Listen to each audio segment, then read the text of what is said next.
สวัสดีตอนเย็นครับสวัสดีคุณผู้ชมและผู้ติดตามตอนนี้เพิ่งเลิกงานมานะครับผมใส่แว่นตาในตอนนี้ถ้าไม่ใส่แว่นตาเนี่ยขีดผุนมากเลยนะผมทำงานประจำวันเนี่ยตอนนี้ก็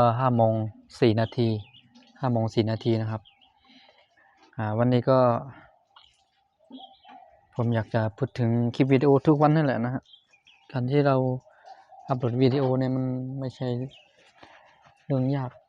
กไหมมันก็ไม่ได้ยากขนาดนั้นง่ายนี่ก็มันก็ไม่ได้ง่ายขนาดนั้นครับแต่ก็พออยู่ได้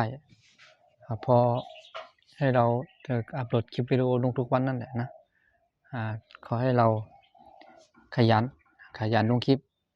วันนี้ก็วันที่13แล้วนะฮะวันที่13อีกไม่นานก็จะเสี่ยงปีแล้วเสี่ยงเดือนเสี่ยงปีนะครับนะเดือนนี้ก็เสี่ยงเดือน31เหมือนกัน31เสี่ยงเดือน31วันไหนถ้าไหนๆก็เราเล่นโทรศัพท์มือถืออยู่ดีนะครับเนาะไหนๆก็เล่นโทรศัพท์อยู่ในเมื่อเราเล่นโทรศัพท์มือถือเนี่ยเรามาทำความรู้จักเรามาหาเงินไปด้วยกันไม่ดีเหรอให้เพื่อนๆพี่ๆเขามีกระเป๋าที่2ได้นะครับนะวันใดถ้า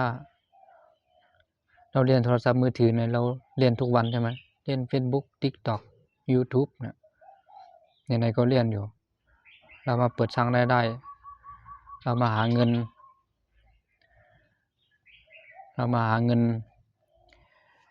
ไปด้วยกันไม่ดีเหรออย่าให้เสียเวลานะเราเล่นโทรศัพท์มือถือแต่ละวันแล้วก็เราเติมเงินเติมเงินทุกเดือนเติมเงินเน็ตนะฮะเติมเงินเน็ตเงินอะไรก็เราก็ต้องเสียทุกวัน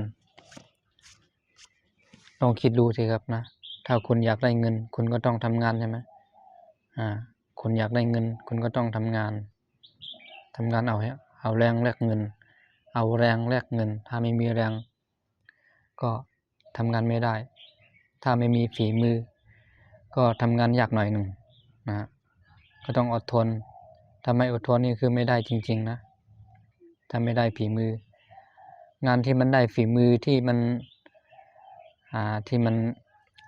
นได้ความรู้นะเราต้องใช้เวลานะฮะต้องใช้เวลานับเป็นปีเลยนะนับเป็นปีเลยนะมันก็แล้วแต่เราพัฒนาเราคิดถ้าเราทำคนเดียวแล้วเป็นลูกมือเขาเราก็ทำได้เหมือนกันนั่นแหละนะฮะ